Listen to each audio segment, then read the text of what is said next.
Well, he mutilated my mom and he dismembered my dad. He bludgeoned them to death with a dingleberry from his ass crack. He butchered my brother and he slaughtered my sister. He snuffed Uncle Leroy, gave Angelina a titty twister. Oh, Bigfoot is so lost, he's gonna start a holocaust. Baby, can you see that I am so happy? Oh, yeah, yeah, yeah. Bigfoot murdered my family. Oh, yeah, yeah, yeah. Bigfoot murdered my family.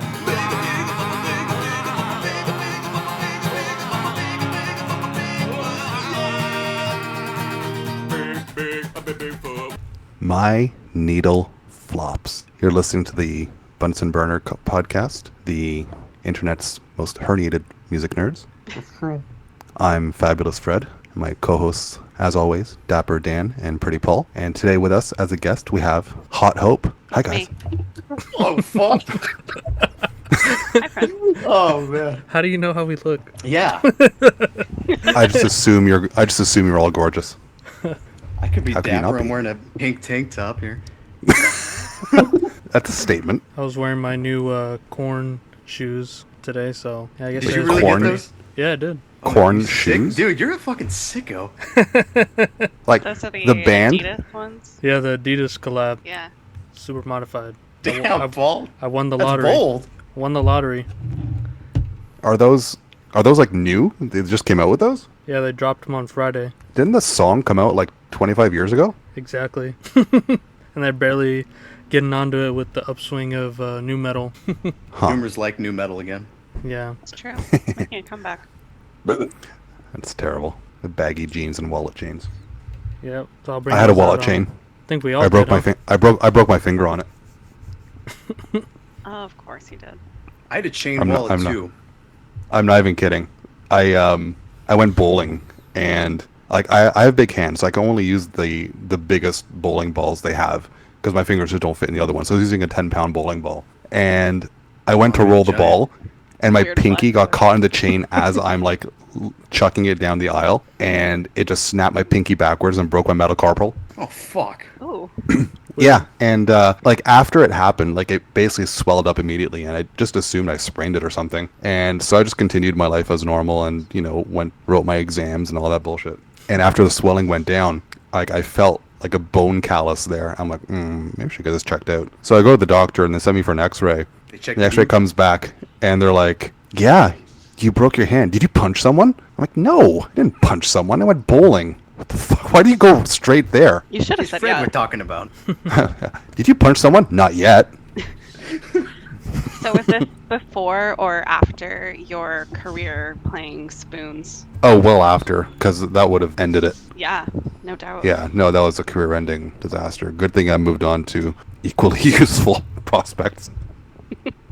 Spoons? Oh, you guys don't You know know- about Spoons of Doom? No, I don't think I brought that up. In high school, I had a spoof black metal band called Spoons of Doom, and our claim to fame was actually performing at Battle of the Bands. And we wore like black Nazgul cloaks and had a fog machine, and we were basically on stage for 15 minutes just banging spoons together and screaming. They Microphone? yeah, of course. They did not allow us to actually participate because they were worried we'd win, but we were allowed to perform. I'm glad that's what they told you. You guys got a promo pic I can see? No. It is on video. I don't think it's been uploaded anywhere though. Could be on the channel. It could be, and that's how we'd lose all our subscribers. I think it's worth a shot. Shout out Shannon. Yeah, shout out Shannon. Shannon! Woo! Oh, hey, everybody. Knows where it's at. What can I Anyways. do for you? Poor. No. Poor. So, what's everyone been up to this week? I recently went to a few shows. I saw Bell Witch and Spirit Possession. That was Oh, fun. I'd love to see Spirit Possession. Spirit Possession's great. It was basically, I mean, they're basically like Catharsis meets early Bathory meets a bunch of first wave shit. Yeah. and his guitar playing is unreal. Probably one of the most accomplished guitarists I've had the pleasure of seeing live. And he plays without a pick, which is crazy. They must sound even more unhinged live. They do. They really do. And the reverb on his man. vocals is just like so good. And it's his wife that plays drums. So that was kind of a cool dynamic. And she's a fantastic drummer as well. I had a lot of fun. Is it just the two of them on stage? Just the two of them. Yeah. Wow, they're pulling an Inquisition. Yeah. The two of Yeah. us. Like a, We can like make a it black if we metal try. white stripes, except not insufferable. Black And, metal, white stripes.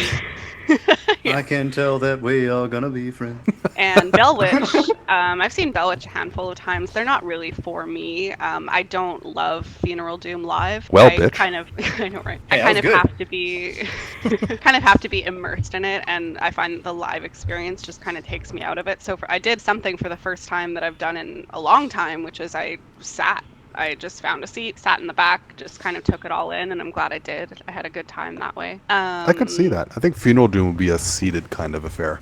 Yeah. You just And there were lay down. people- Could do that. Can you imagine but like the they play- entire pit at the front, just people lying down? Bring your pillows and blankies and stuff. Stuffed I might be up animal. for that. But yeah, they were good. I mean, they're very tight. They played it was the first run of their tour, or the first date of their tour as well. But they sounded great. They did their last album in its entirety, which I had never actually listened to before, and I didn't know that's what was going on until somebody like turned to me and they're like, "Can you believe they're doing this album in its entirety?" I'm like, "No, I had no idea." Are they Canadian? No. I think they're from like the Pacific Northwest though, so they're close. They're to from me. Washington. Oh, and the first There you stop go. on the tour was Canada? Weird. Yeah, that was kind of weird. This is the Hoover Dam. And then a few days later, I saw Fantafax Machine. And they're I hate the word, they're dissonant. They're dissonant black metal. And it's almost, Scary. yeah, it's a little disconcerting. Yeah, exactly. I guess that's a good word for it. And it's, they're riffless, A little which spooky. I find Did you say they're worthless? close. I said they're riffless. They have no riffs. Oh, It's they like, said worthless. and I have a really hard time with that live too. So I actually left after 2 songs, which I don't remember the last time that I left a show early. And it's not that they weren't good at what they did. It was just really impossible for me to immerse myself in that. It was like listening to free jazz, but black metal. And I just had a really difficult time with that. So yeah, I left, but I had a good time. I'm going to see Exciter tomorrow for Halloween. Oh, so that'll nice. be even better. Exciting. Yeah, very. Real- I've seen Fantafax a couple times, and Oh, really? yeah, like I saw them really early on, like 2010 or 11, when there was like a mini fest with Inquisition around here, and I don't remember anything about that. But the more recent one that I saw must have been 2017, 2018. I think they opened for Cruciamentum. Oh, yeah, they're I good. think. Anyways, yeah, no, they were fantastic. But I don't mind Fantafax, but it doesn't do a ton for me either. It's kind of like, no, yeah, we talked about this, didn't we? It's like black metal elevator music. Like it's there, it doesn't bother me, but I'm not like, this is great. Yeah, I appreciate what they do. They came out with the spooky robes, and it was cool to go to a venue, like it's like a dive bar venue that we have in town that I haven't been to for a long time. So it was just kind of a nice environment, but yeah, couldn't really get into it. And then the bands that played before them were mostly like tech death, which is absolutely not even remotely my thing. So Paul's having a that's what I've seizure been right now. up to. Sorry, Paul. Some of Paul's it's not actually a good. tech death guy, is he? Some of it's actually good. Only if it's There brutal, are I think. exceptions to every rule, for sure. Paul, what was the Yeah, band that we it's saw true. that It's true. opened for Cannabis Corpse that one time? Was it, what were they called? Inanimate Existence or something? I think so. I don't know. Some forgettable. Sounds tech death. I remember right when they went on stage, before they started playing the music, I think I told Paul and Anthony, I'm like, I have a prediction. These guys are going to be too technical and nobody's going to like it. And that's exactly what it was. Huh. We left. Yeah, tech death is not really my thing either. So I think it depends. I like some of it. I like Beyond Creation is great live. Yeah, Beyond Creation is pretty good. But here in Vancouver, we have Archspire, and I'm just Heard of really them. super not a fan of Archspire. It feels more like wankery than it does like talent. Yeah, you know? because Beyond Creation. kind of like Later Death. Oh, choice word. Went there. Went there. Because Beyond Creation, their songs are actually memorable. You know? Exactly. Rather Yeah, I than remember just- everything. That first album was great. Yeah, versus like, Archspire or, more tech bands, it's just like, okay, that was a song. Okay, that was a song. That existed. That happened. Technically, that happened. But yeah, what have you guys Technically. been up to other than not inviting me on the Blood Revolt podcast, which broke my heart? Really? Wow. Yeah. That was But we invited you on this one. I know. But he You're, just you're said the woo. you're the most frequented guest on this whole podcast. Woo! You gotta reach out to know. us. I love Blood Revolt, but that was a great episode. It was fun to listen to people talking about something that I really enjoy, and it was also really cool to hear A laugh Dan track. and Paul's way. Yeah, that too. That was great. Really cool to hear Dan and Paul's way of getting into these bands, like just such a roundabout way of doing it. But yeah, that was cool. Hearing I'll about our forgive you. cool hernias too. That too. Yeah. How are your balls? My balls are fine. I'm just a little sore. I had from like post surgery. Let Oh. me check. 1, 2, 3. Yeah, we're good. Yep, got 3. We're good to go. Isn't that Concerning. an Austin Powers skit? Yep. Yeah, I think it is. We don't have any original material here. No, everything's from something else. Except when Everything. when Fred said, "Well, bitch," that was pretty good. That was good. No, that's from a meme. That Yeah, wasn't me. that was on Reddit. Reddit. Nah, All right, all right. Bye, guys. That's it. I'm out. Hey, Paul. Hey. Do you remember that? I don't know why I was reminded of this, but that Futurama where Bender's like he turns into a human, and he's all fat, and he's partying with the like scientists, Yeah. and he's like, Bender, we've never lived before, and he's like, woo, and he's like, he's dead. When did he die? He's like 12 hours ago when the party started, but he just said woo. He goes, no, that was air escaping from his folds of fat, and they're like rolling him down the hallway. It's going woo. Yeah. I just thought that was funny. I was gonna tell you guys too. I don't know if I've ever mentioned this either, but I have tortoises at my house, like in roaming around the backyard. You did not. I would remember this. No. I remember this. We did talk about Yeah, it, but it was I think I after a mentioned it before. podcast. Yeah. Okay, then I wasn't paying attention or I was gone. Yeah, we got 2 more. Some lady my mom knows moved, and they have a male and a female. And the male, This is His- a great his- tortoise exchange over in California. Like, what's going on here? yeah, exactly. And the male like has a pointy nose, and his name's Pokey. That's And fair. he's a real bad egg, this guy. He's messing with my other tortoises. He's flipping over the small one. He's ramming all of them while they're trying to eat. I had to stick him in the corner on the other side of the fucking yard. Okay, how did he flip them over? Do they not see him coming? Like, is he a fast tortoise? They like have little like horns at the front of their shell, so they can horny, kind huh? of like scoop. They can like scoop them up and then like just flip them, and then like it's it's hot out here, so if they're So how if they many- how flip many do you they'll have just over die. there? Yeah. I think we have like maybe 7 or 8, something like that. That's a whole quite colony. the operation. It's not that big We're of a gonna deal. need They're not that much work. All you do is just give them some cucumbers or lettuce in the morning. But now Yeah, it's I gonna mean, be they don't, work. they I don't have to strike me walk as high this maintenance fucking- animals, but Well, now they are. I got this fucking a-hole turtle like it's got causing like causing upside down problems. turtles everywhere. God damn, gotta flip them all over again. Well, if they're out there too long in the sun, they'll just die if they're upside down. You gotta check on them.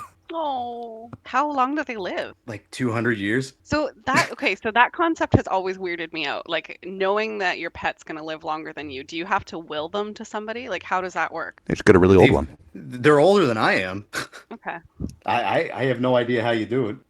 They actually somebody own just the house finds he them. lives in. I think somebody you just find them when they can like go into like deep hibernation where they don't have to eat for years or something. Strange creatures. I do learn something new every time we do a podcast. That was today's. I think that's all that's new. And Paul, I was telling you, you got me. What were you on the Sammy saga? Because you got me to watch it again. I said it was going to be another year, but I couldn't help myself.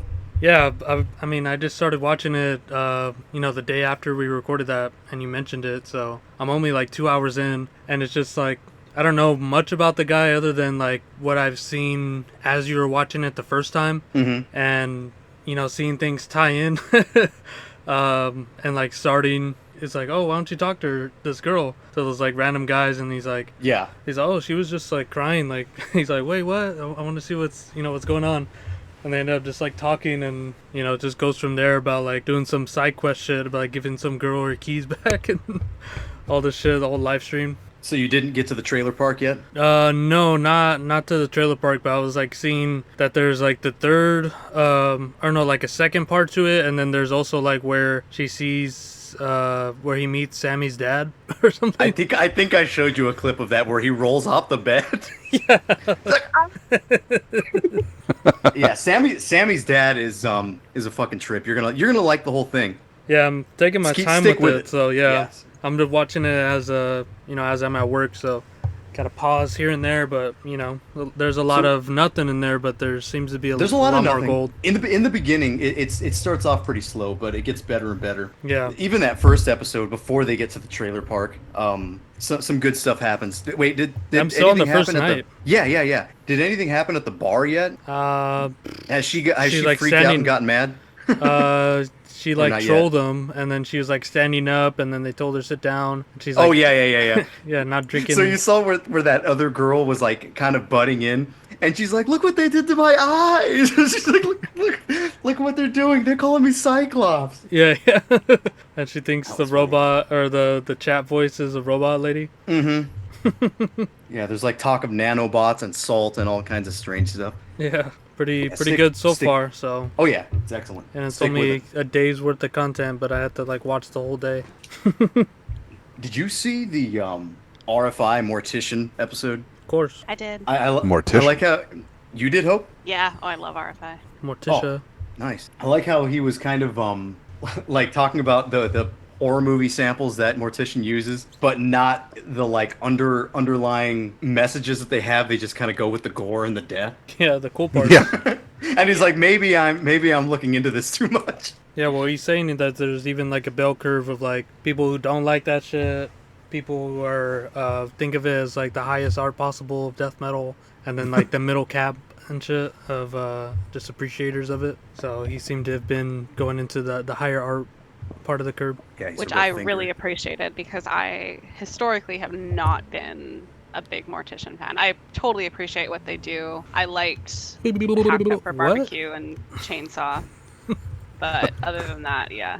I find I have to be in the mood for them. Like the early stuff I can get on board with, like up to Mortal Massacre is pretty straightforward death metal, but after that I find that it kind of becomes an exercise in patience because there are so many samples, and it's like I get what they're trying to do, but if the song is half sample, I have to be in the mood to hear that sort of thing. It's Even if the fucking song's badass, good. bro. Yeah, but like if every song has like a minute or two of sample and then like a minute of music, I have to be in the mood to hear samples with music as a backup. Listen to the final Bloodbath session. No samples. Yes, that one is great because there are no samples, right? And it's live. And It is very good. so the only Mortician I actually have is the Mortal Massacre, the compilation that has like a whole bunch of like live shit as well. And one of the albums, it's not Chainsaw, it is the one with all the zombies on the cover. Fuck, what's that called? Zombie Apocalypse. It's an EP, never mind. They meant Darkest Day of Horror. That one has zombies too. Yeah, that's true. Love zombies, don't we? Are they doing anything new yet? Like, what's going on in Mortician? The word from the grapevine, which is J-Dog, said that they're working on something, but Really? they got to strike when the iron's hot. You know, he thinks that they're sitting on it. Last album was literally 20 years ago. Yeah, That was a lyric from. They've been sitting on that egg a Brothers of long Metal. time. yeah, it's been a while. And Yeah, Paul, Mortician has always just been one of those bands I always liked. I would think that was like one of the first riffs I ever learned was a Zombie Apocalypse one. Don don don don don don. The grooviest fucking riff ever. Yeah, I remember you playing that back in the day.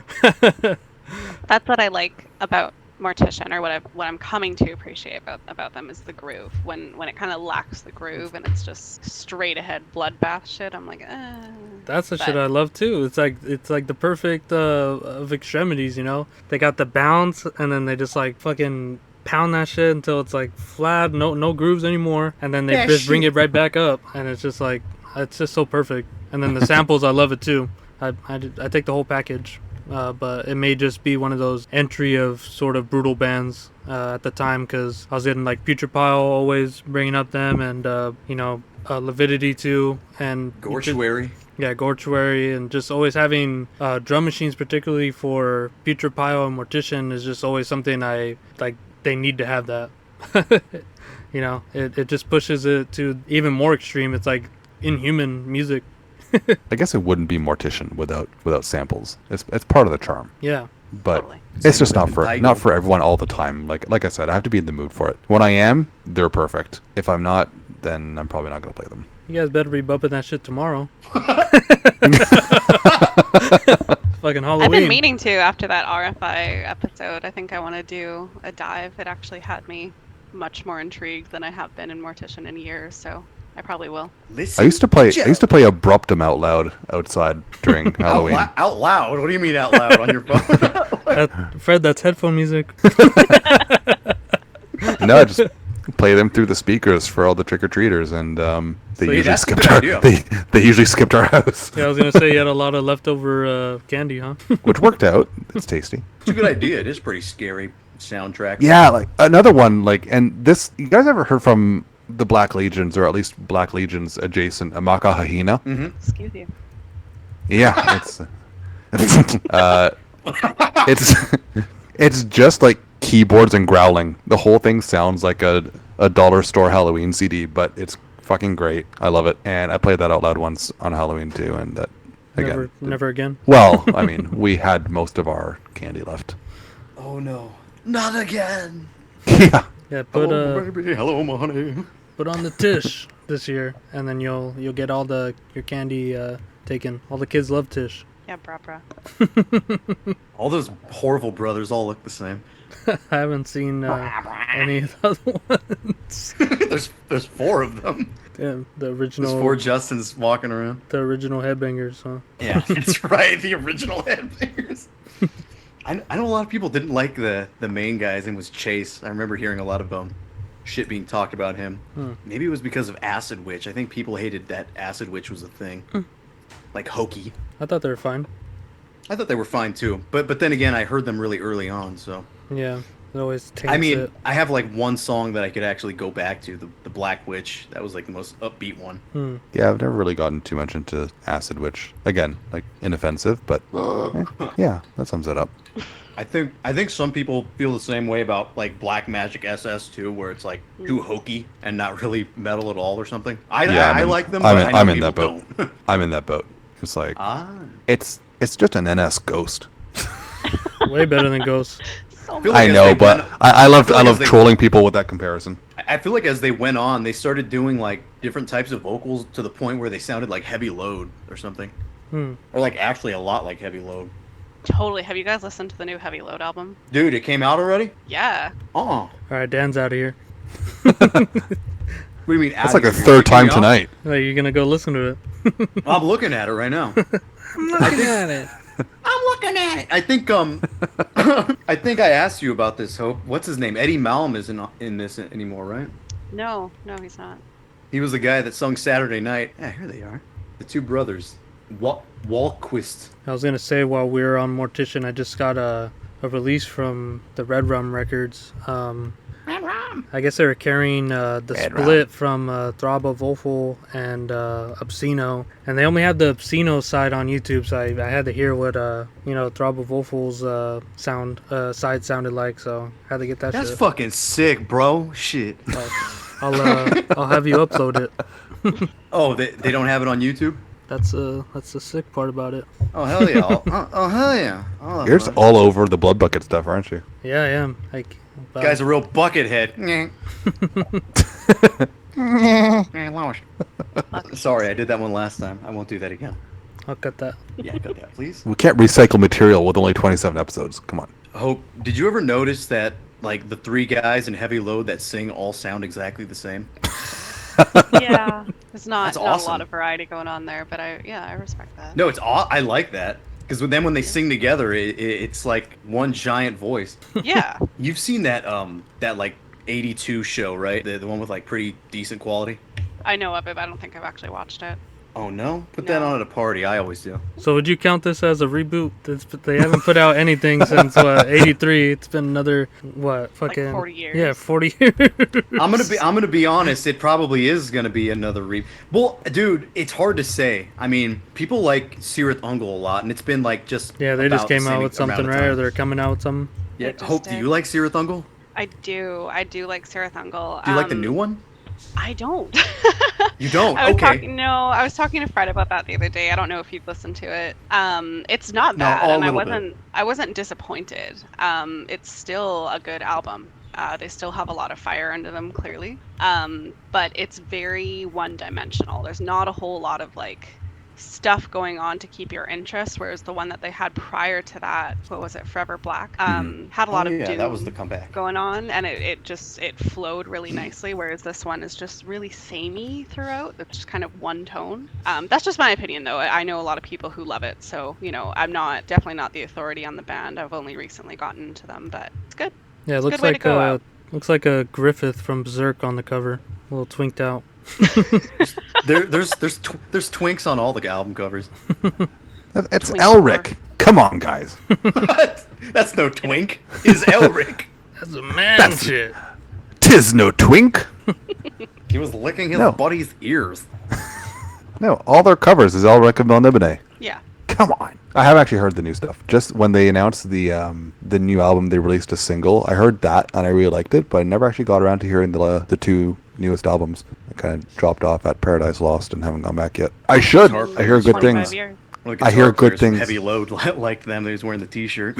Yeah, he better like them. Yeah. I was gonna Paul. ask you something Doing, else, Paul. Paul got the Slent CD, and so did I this week. Oh right, yeah. there you go. I feel like our opinions are changing on it. Yeah, Melding. it was a bit hasty. It was Okay. hasty. But yeah, with second listen with the the CD in the car bumping it loud, really it's a lot better than the YouTube rip or whatever. I actually started enjoying the songs, but I still have a bit of the same opinion about riff wise, where it's kind of like it kind of just like I don't Don't know. care. They're like, oh, this is Argoson riff. You're gonna like it, and it's not our best. Here you go. They're like saying it through their teeth. This is an Argoson riff. You're gonna like it. We're doing it. Yeah, and drumming still isn't where it was on the last album, which was carrying it a lot more, and especially on their middle album. But yeah, it's growing on me. With repeated listens, it's still it's better than nothing. Because how long we've been waiting for that, and 15 years since the last Yeah, album. 15. No, Wow. I like it a lot more now. The problems I had with the production originally when I heard the YouTube upload are gone. Like I have no problems with the way it sounds. It's not as clean as the last albums, but it's not. It's very listenable. I have no problems with it. The first 3 tracks are fantastic, amazing. I find that around the middle part they have a couple longer songs. What is it? Hang on, I pull up the track list.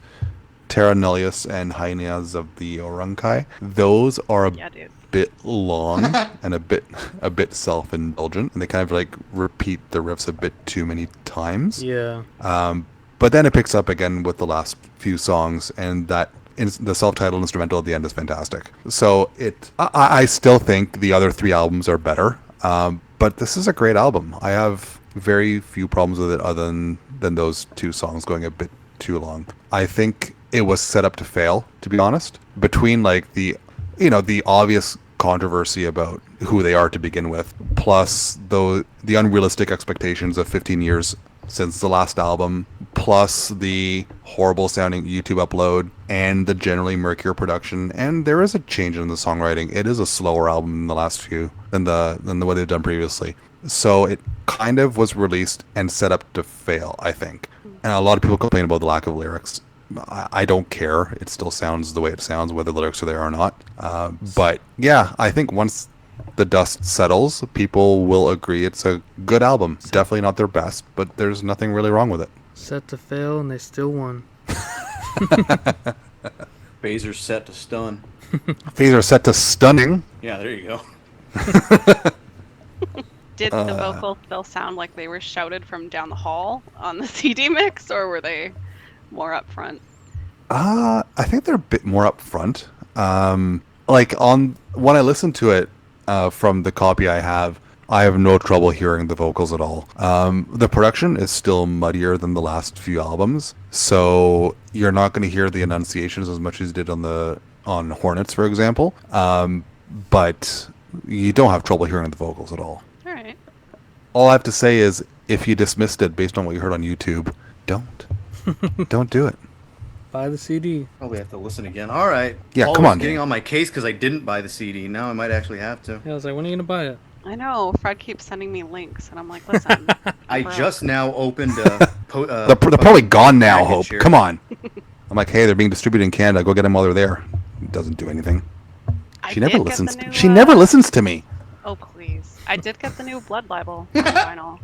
I actually haven't heard that yet. Oh, it's lovely. Yeah, I keep. Fred goes, hearing- oh God. Hope goes, oh please.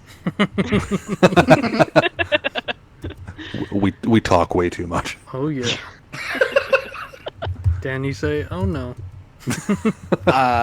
Do I say oh no? You got to now. Oh no. The 4 O's. Oh bollocks. How about that? Oh snap. Oh snap! Oh bollocks. No. That's like a That's So Raven. Oh, snap. What were you gonna ask me, Dan? Well, What were you saying I was before gonna this say I bullshit? just opened a package right now. Yeah, you did. Discogs. It's the fucking War of Conquest CD. Oh nice. Oh, cool. And the CD case looks fucking weird. How so? I've never seen a CD case like this. I don't even know. It looks like something you would get a PS1 game in or something. Oh, fucking weird. weird. Okay. Yeah, so this Not will be like a another regular. upload here. I know. Is No, it a- it's really strange. This CD case looks like it's about fucking 30 years old. All right, pick or it didn't happen. I'll send a pic. God damn it! And what was that? What was that band that you uploaded? Funerot?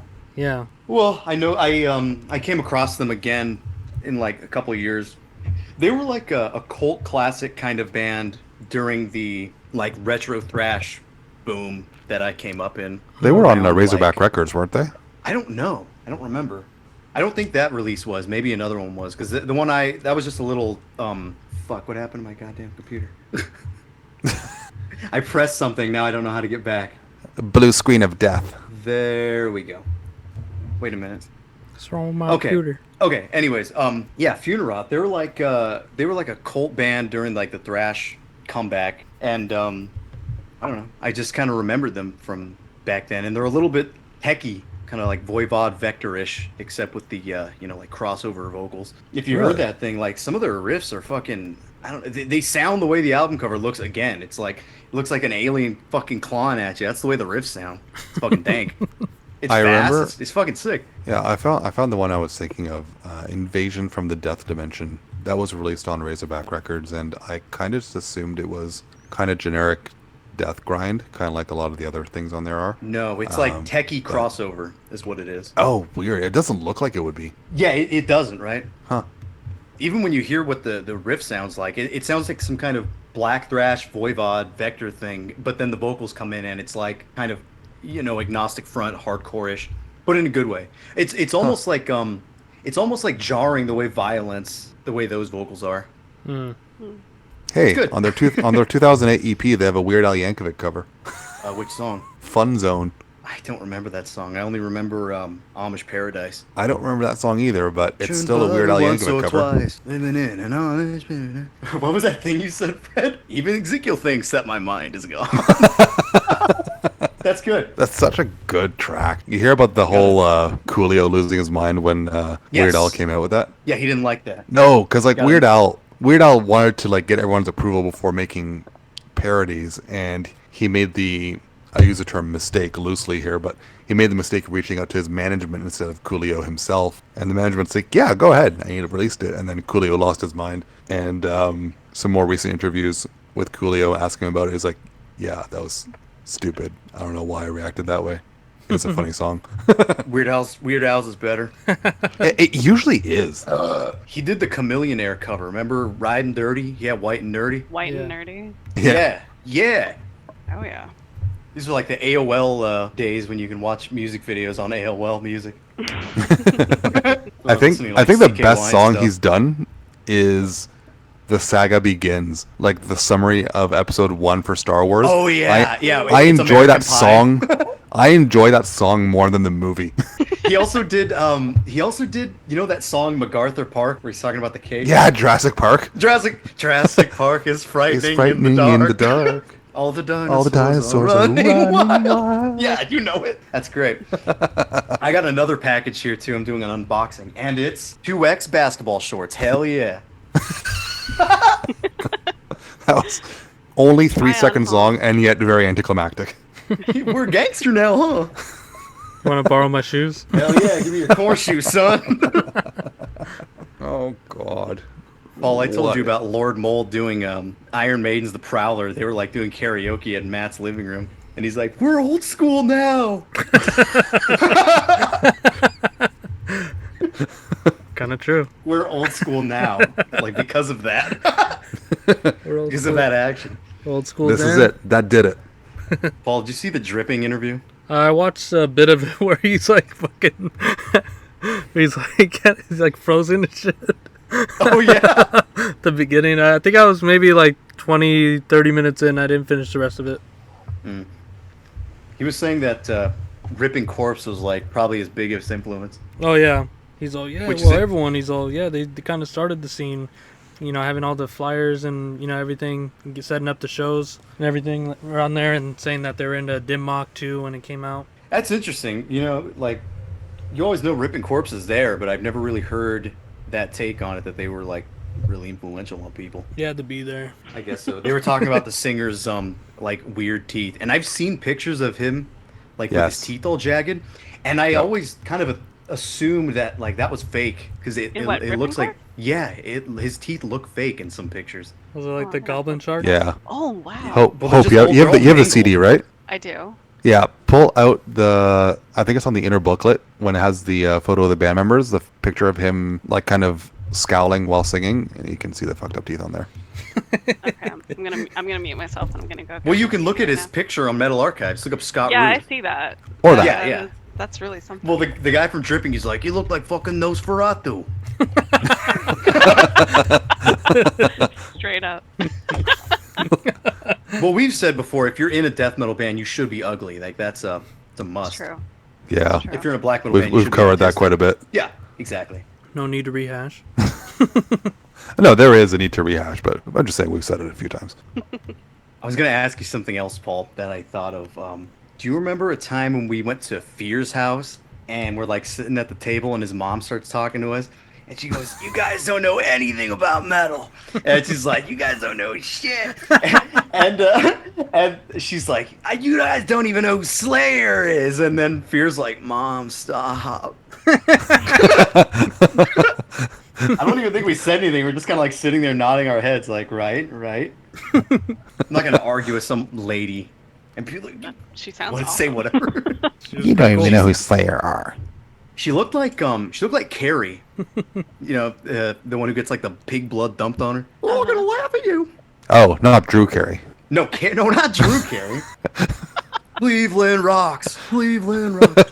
Jubb was saying that he thought that Mimi was like Drew Carey in drag. He thought that was the joke, but it wasn't.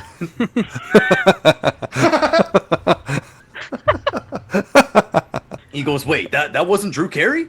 He goes, "I thought that was the joke." What happened to her, anyways, after Drew Carey? Oh, Chubb. I don't think I've ever seen her before, or she might be unrecognizable because she doesn't have that like fucked up makeup on. Well, now I need to find out.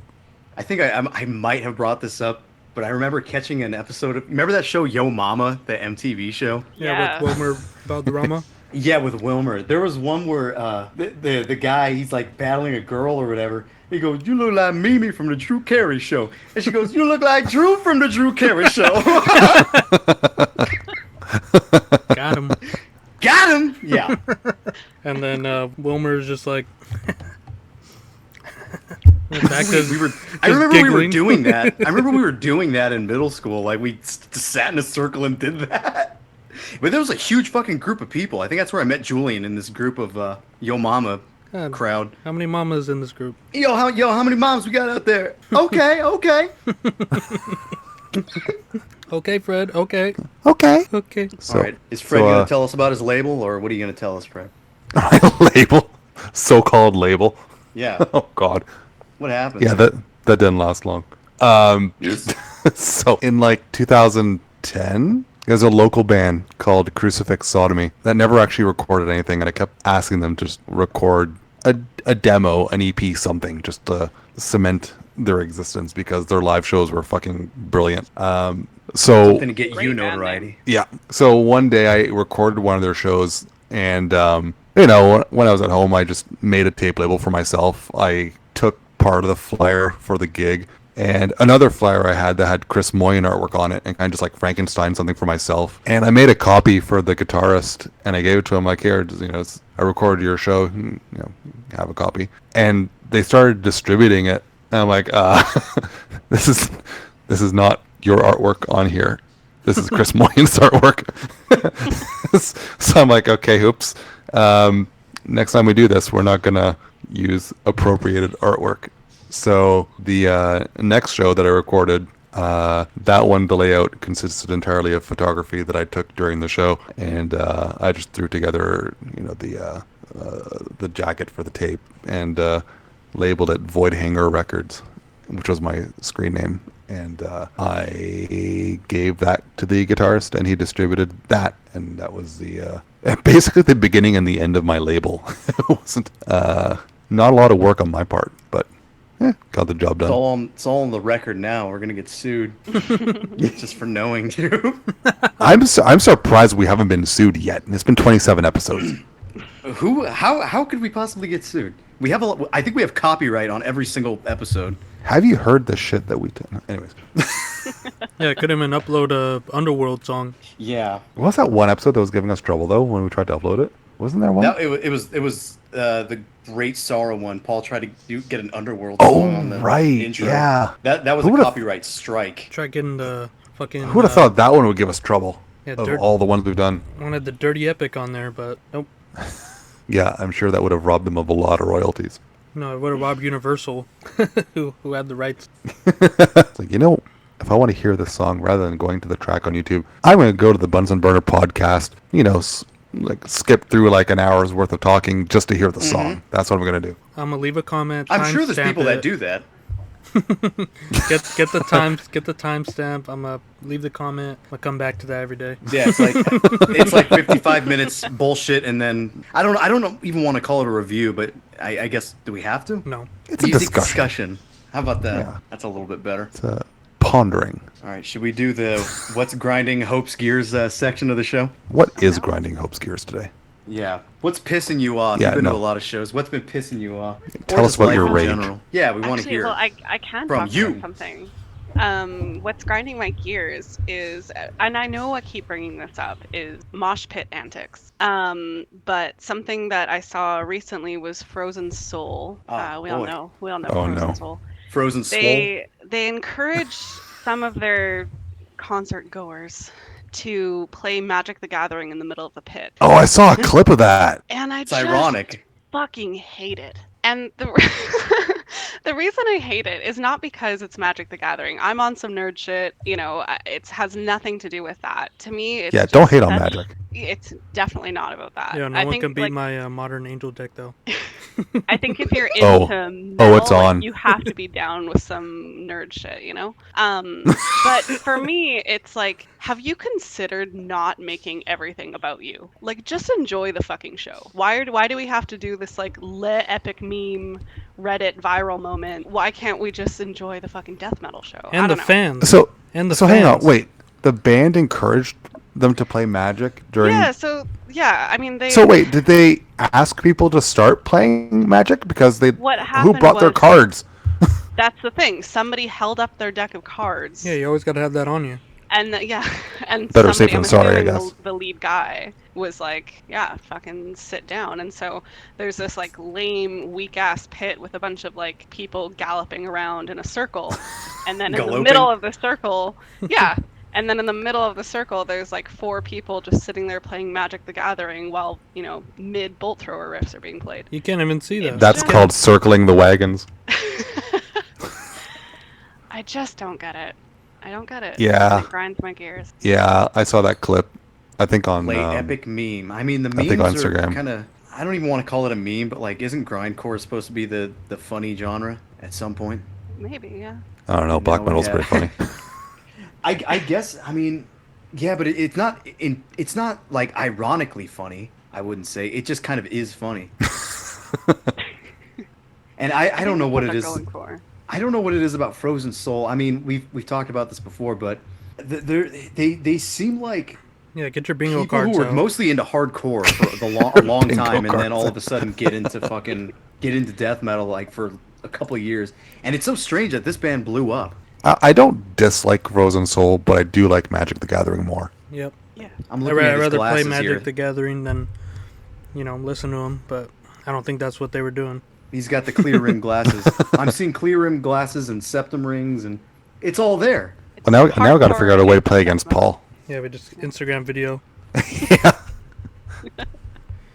There is no nerdier shit. I lightning bolt Magic your cards? creature over Instagram. Sorry, bad connection. Didn't hear that. Hey, you didn't tap your mountain when you did that? I don't have another joke.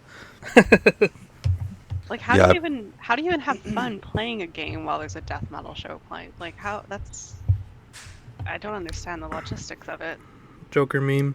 You just wouldn't get it. I think what's more impressive is you would have to know what each card does by heart, including your opponent's cards, Yeah, because exactly. there's no way you can read them in the middle of that bullshit. Yeah, no one lost, no one won those games. No, the internet lost Proud that one. metalhead moment. Yeah, that was just a performative act. Those are paid actors. Do not attempt at home. Warning. But hey, why are we here? Whose stupid pick was it this week? Yeah, God. You're stupid. No, I'm just kidding. I can't say that to you. What did you say? Fred's mid pick. Nothing, Freddy. Mid pick. All right, I'm out of here. That's what happens when you pick good shit. I'm pulling a Dan. I'm out. All right, see you. You gotta go. Okay, bye. Yeah, this week's pick is Brazilian band Lord Blasphemate. I'm assuming is how I pronounce that. Their first album, The Sun That Never Dies, from, what is it, 99? I think 97. it's 97. 97? Wow, even earlier than I thought. Yeah. See, this is Weird the little nerd album. part. Shall we give it a little listen? Yep, what's the song we're gonna listen to first? The first one we have is the second track, the Egyptian magic ritual to invocate Ha-Rur Kuit. Jesus I cannot Christ. make any. Yeah, I said that out loud and my furniture started floating. Yeah.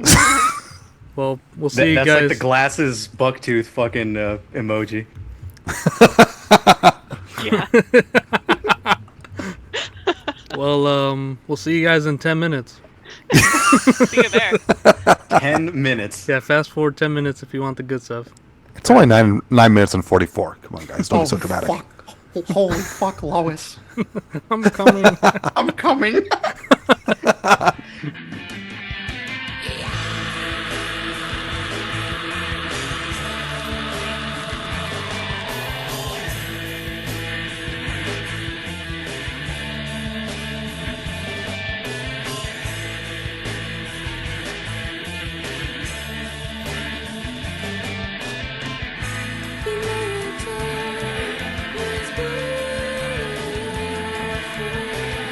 This is no secret.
Save all my power. I'm not ready to have the darkness.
I was like, what the fuck is going on?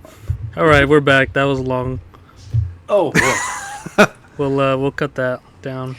Oh boy. That was long. It sucked. Yeah, halfway through, I said. We're halfway through. That you did. He did say That you did. Same So- facts. Yeah, so what do we have So to talk about there, Fred? Well, I'll tell you why I picked this album and why it even like came into my repertoire. Why? Why God, why? I was at Why a Satan, secondhand why? store and it just showed up in the bin. And I Googled it and it said black metal from 1997. And I'm like, well, I've got nothing better to do today. So I just bought In it. the bin. And He found it in the rubbish bin. yeah. And Rubbish.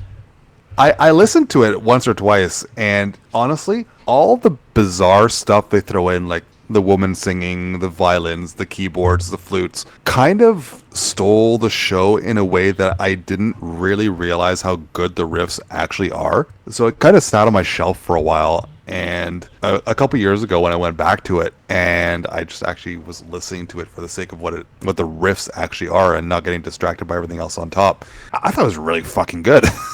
It's total Greek riffs the entire way through, like Rotting Christ, Verathron, and they don't hide that. Like when we're chatting while the song was playing, I found that they covered a Rotting Christ track from the first album on one of their newer EPs, and we saw they've been on a Rotting Christ tribute album, so they're not hiding their influences or anything. But That eluded they, me. sorry, Said that eluded me. Just well, kidding. I don't know what to tell you. Rotting What who? were you listening to? Rotting who? But yeah, I don't know. Like it's the best Greek black metal album I've ever heard from Brazil. Hey, I thought that was Murder Rape. That Murder Rape struck me more as like Samael worship than Greek. But Kind of the cool thing about Brazil is that, like, especially in the 90s, they just fucking did everything. yeah, they really did. It was really Like- just kind of the Wild West. Like, they just threw out a bunch of shit, and some of it stuck. A lot of it didn't. Yeah.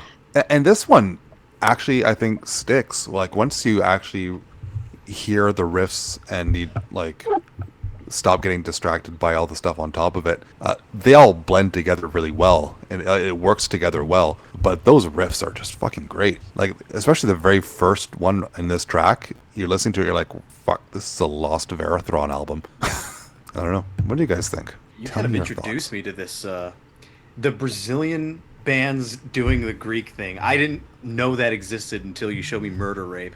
I was just unaware of this circle of bands doing this sound. Phenomenon. Yeah. I think I heard about it a little bit later, like after we covered that. What's his name? The dude from Nuclear War Now was doing an interview Yosuke? with he was doing an interview with a guy who does a French like fanzine. It's called like Zombie Dance or something. Yeah. Zombie Dance.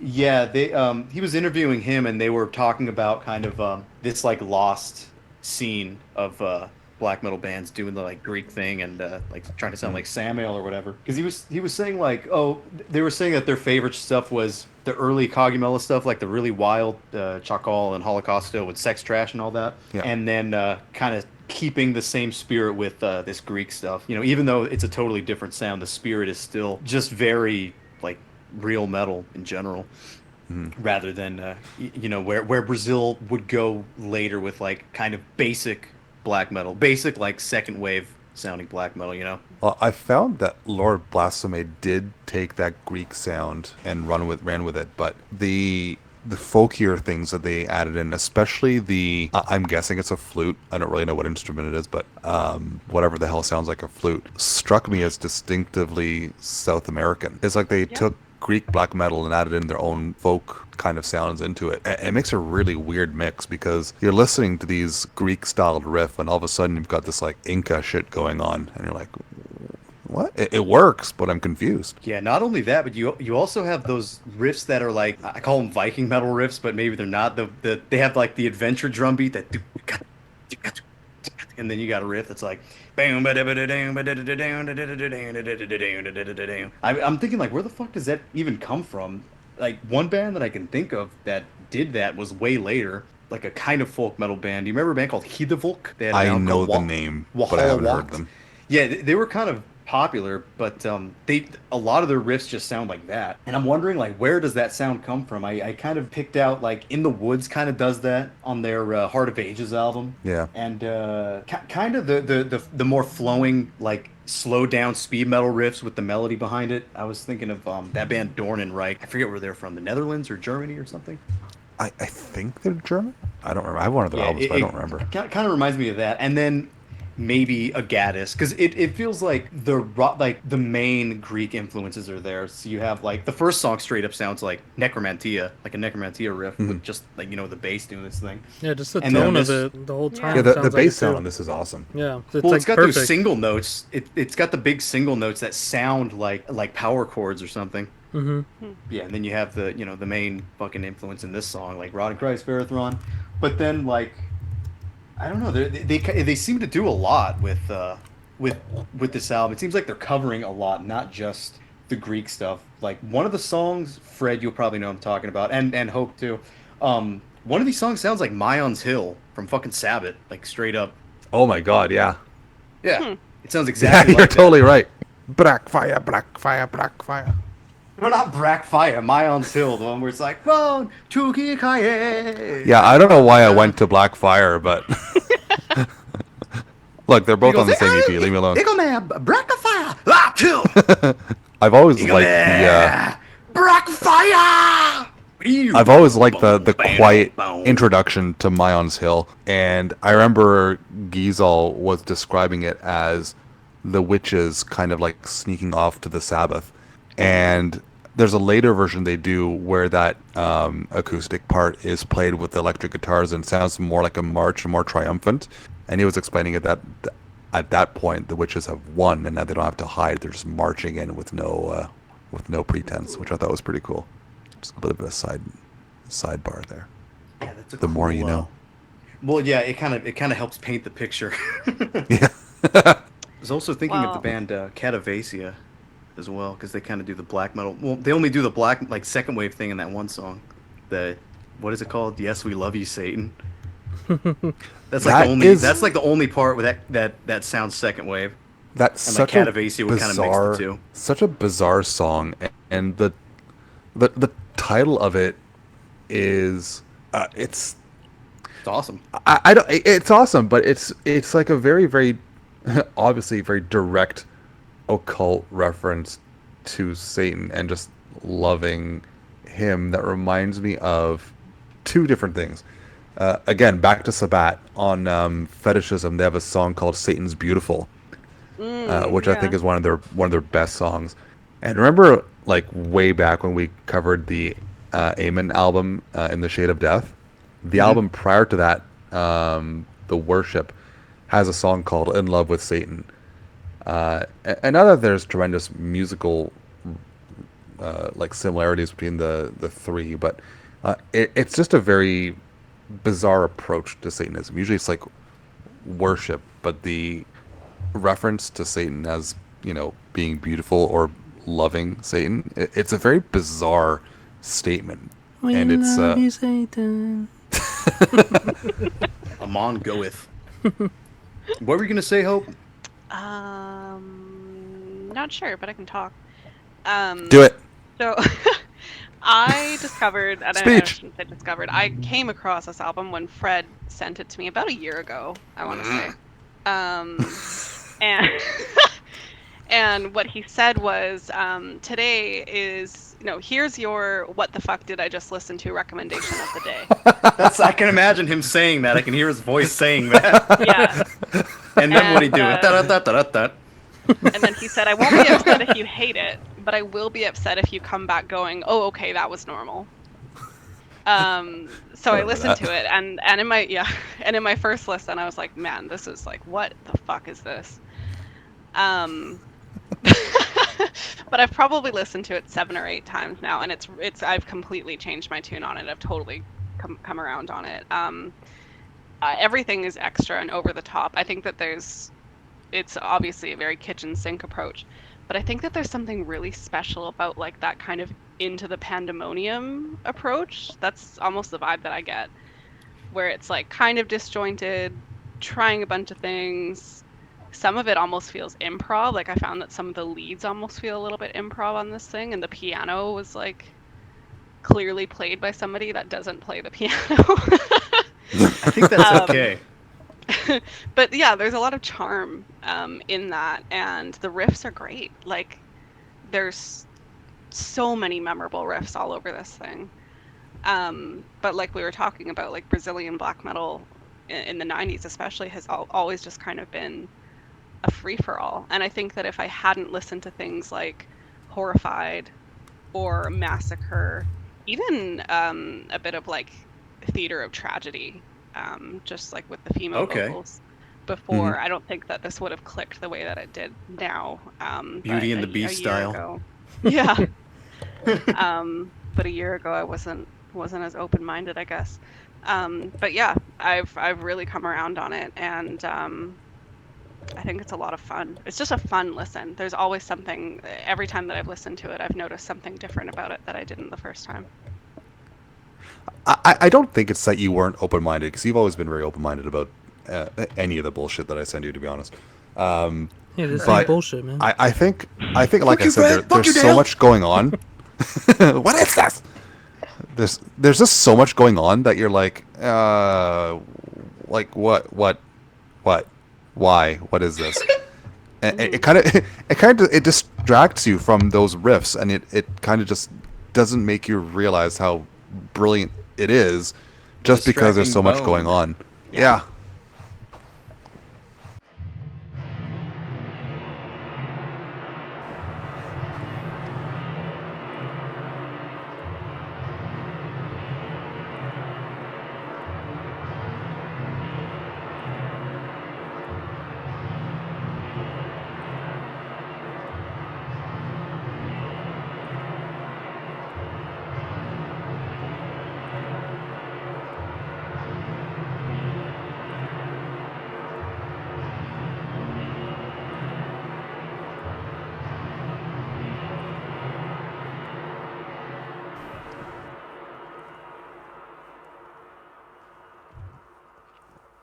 2,000 years later. It's a distracting.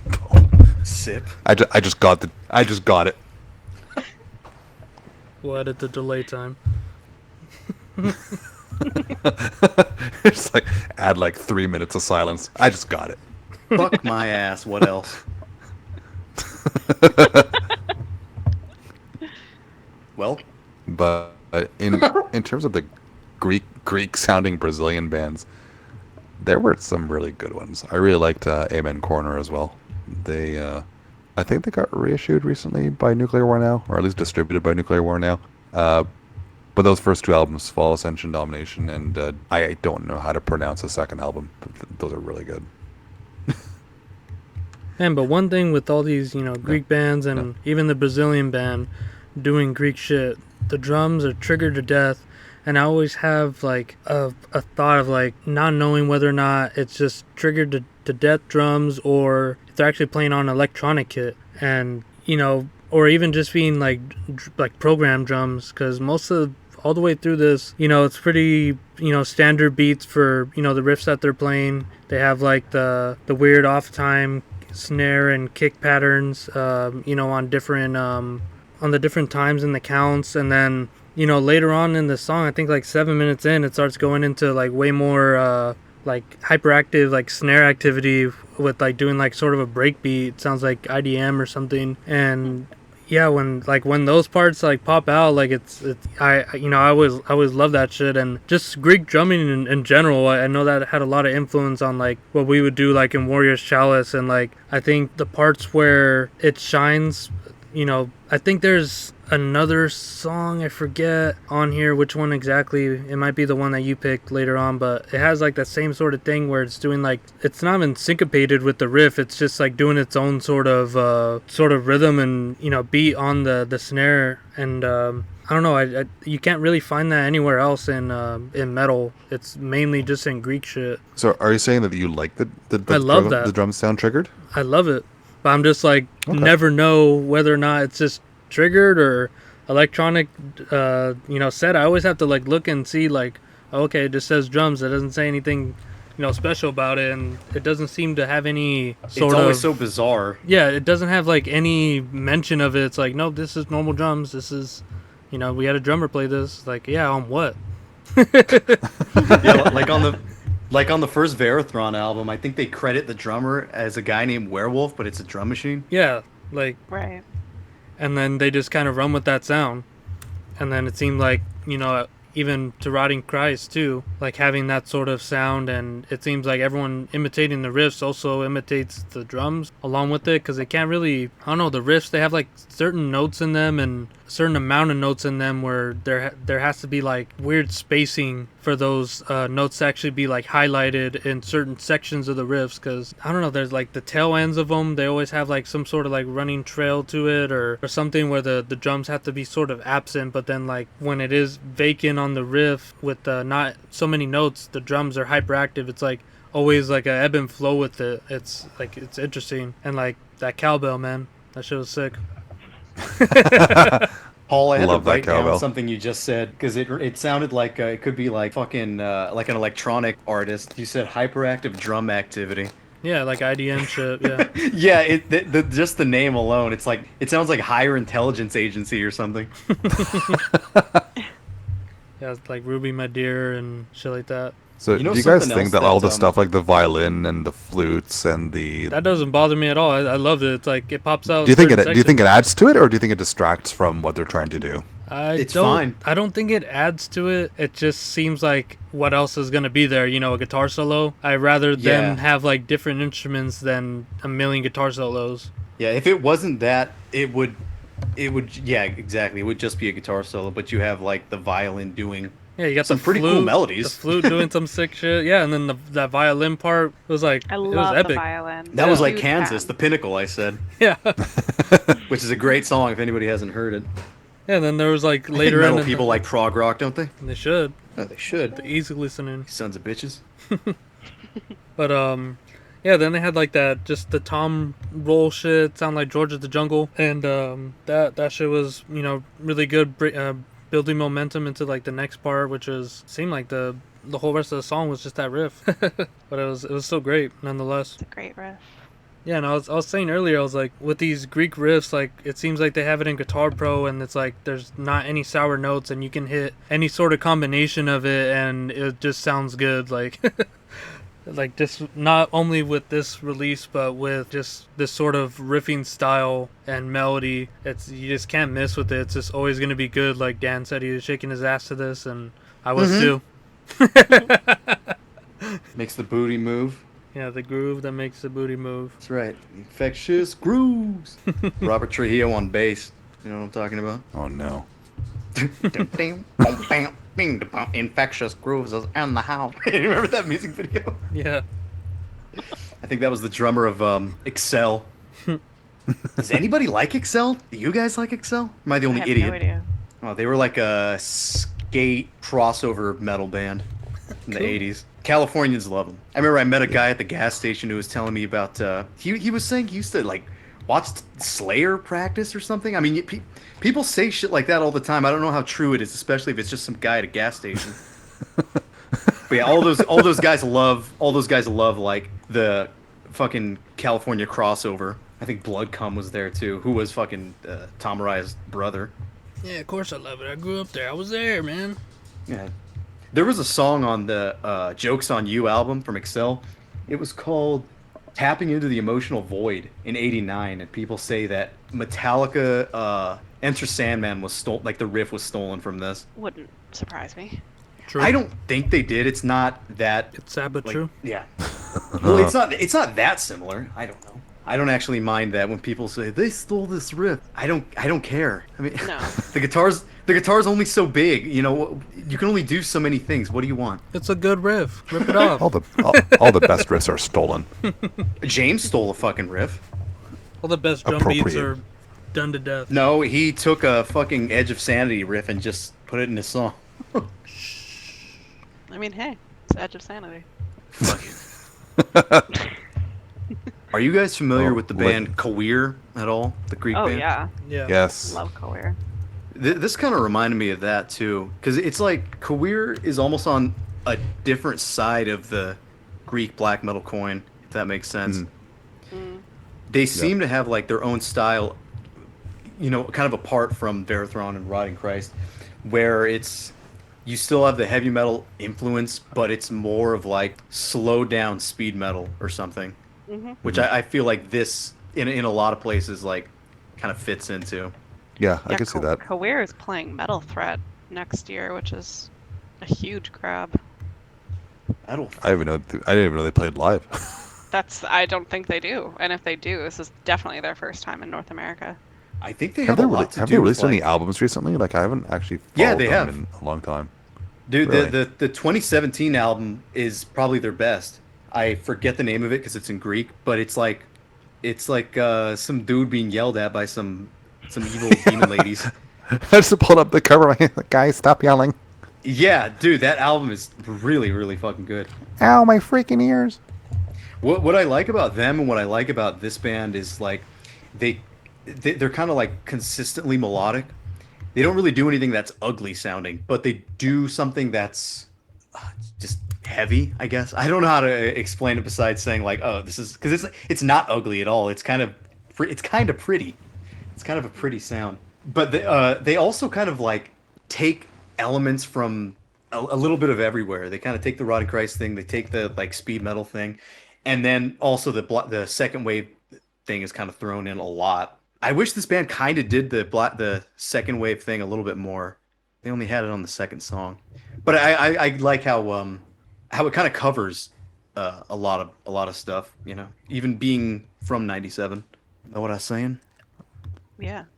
I think that's why the spirit reminds me of Into the Pandemonium. Like, musically there's not many similarities, but the spirit of it is very, very there. Mexican radio. There's something about like I've told Paul this before, but I'm a sucker for any Greek metal band pretty much, or black metal at least. It just has a sound that is like organic. I don't know exactly how to explain it. Organic to the point where like it feels like it can flow into any other direction. Maybe it's just like heavy metal influence in general, like with black metal bands, besides the black metal bands that kind of, take the heavy metal out of it completely. Yeah, no, I get that, and I think Italian bands to an extent as well, like Mortuary Drape, Necromass. Yeah. Same kind of vibe off of those. A lot of traditional heavy metal influence. Yeah. What I like about Hellenic black metal is there's a lot of lifting riffs. You just want to like lift heavy shit. Oh, bam, bam, bam, bam, yeah, I get that. It kind of makes you want to keep going. Yeah. It's workout music. Exactly. Oh, okay. Oh wait, that's two different things. What? It's uplifting and also lifting music. Lifting. Yeah. Exactly. Yeah. Uplifting, lifting music. I can't lift for another 2 weeks. On account of your balls. So, not my balls, but above my balls, there was a hernia. Balls. If he does, they will rupture Yikes. Yeah, they're gonna pop. with an audible popping noise. That just reminded me of something stupid. I remember, dude. I remember this must have been like I think 5th grade. They did like this sex ed like assembly thing for all the boys, and they were like telling them about their balls and stuff. And they're like, "All right, any question?" They're like, "All right, any Let questions?" me tell you about your balls. He's like, what stuff. is this hernia? No. Yeah, all the way back then. Can you look at this? No, they asked. They're like, "All right, any questions?" And this kid raises his hand. They're like, "Yeah." He goes, "What if they pop?" He goes, "They go what?" He's thinking, like, "You mean your testicles?" And he goes, "Yeah." They're like, "Well, they don't usually pop." That was the answer. What if they do? That was the answer. Yeah, but what if they do pop? What then? That's why I got an extra. I remember Vince asked. You only a have question. one. He's like, The other one's a backup. Yep. because they were talking about like getting an erection. Vince is like, "Does it stay like that forever?" Yeah, once you have one, you're done. Perpetual. Yeah, you're done. You stay hard for life. Still Bruh. going. Still going.